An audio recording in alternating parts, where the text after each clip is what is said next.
August पाई कौन रहिबो guideline कटकणा पूरा कोहल करिवे कि सरकार। सूचना अनुसार अगस्ट पहलू ओडिशा खोलिबा पाई सरकार योजना करुछंती। बी कैटेगोरी थिबा 10 जिल्ला रे कटकणा कोहल होई पारे। बी कैटेगोरी जिल्ला रे राति 8टा किंबा 9टा पर्यंत दुकान बाजार खोला जाई पारे। भुवनेश्वर समेत कटक बालेश्वर और जाजपुर जिल्ला रे सप्ताहांत शटडाउन बलबत्तर रही पारे। सारा राज्य रे नाइट कर्फ्यू जारी रखिबा को चिंता करा जाउछि। नुआ गाइडलाइन रे सरकार मॉल खोलिबा पाई अनुमति दे पारंती, हेले फिल्म हॉल खोली न पारे। सामाजिक अनुष्ठान और राजनीतिक समावेश बंद रही पारे। एबे बाहागर रे 50 जन जोग देबा पाई अनुमति थिबा बेले एही संख्या 100 होई पारे। सेहिपरि अंतिम संस्कार रे 25 स्थान रे 50 जन को अनुमति मिली पारे। होटल रे बसी खाइबा पाई एवं बार स्विमिंग पूल खोलिबा पाई अनुमति मिली पारे। डीएमईटी कहिसेंती जे राज्य रे संक्रमण तळ उपर हेउछि, जेउठी अधिक रहउछि ताहारी उपरे अधिक जोर दिया जाउछि। आगा थर्ड वेव माने कोन गोटे वेव आसुछि माने ट्राजेक्टरीटा अपवार्ड हबो।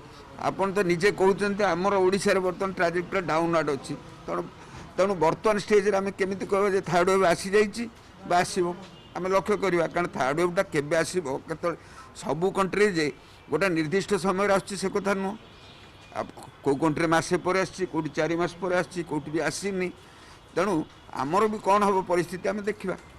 स्वास्थ्य विशेषज्ञ मतरे संपूर्ण अनलक हेले भी किछि परिमाण रे कटकणा रहिबा दरकार। इंडोर कार्यक्रम गुड़िक 50% लोकों को नहीं हेबा दरकार। राजनीतिक सामाजिक एवं धार्मिक कार्यक्रम रे बहु संख्यक लोक एकाठी हेबा परे कटकणा रहिबा दरकार। अमेरिका रे मामला बढ़िलानी, एणे आमर टीकाकरण पई आहुरी 4 मास लागिबो। से समय मध्यरे हर्ड इम्यूनिटी होई सारिथिबो। तेणु डिसेंबर जाए नियम मानिबाकू पड़िबो। सेपटे मंदिर खोलिबाकू अनुमति देबाकू सरकार को अनुरोध करिसेंती सेवायत। ऑटोमेटिक डिजीज एवं हॉस्पिटलाइजेशन और डेथ अगेंस्ट सिग्निफिकेंट प्रोटेक्शन मिलुछि। सेटा 90% रु ऊपर प्रोटेक्शन मिली जाउछि।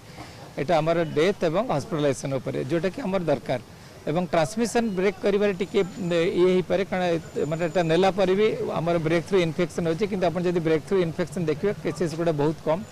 ब्रेक थ्रू इन्फेक्शन पर हॉस्पिटलाइजेशन ओनली 9.8% जोटा हमारा आईसीएमआर स्टडी आस्त्रा एवं डेथ इज ओनली 0.4%। राज्य सरकार यथाशीघ्र मंदिर मान खोलंतु एवं कोरोना नीति नियम रे भक्तों को दर्शन करियार सुयोग दियंतु।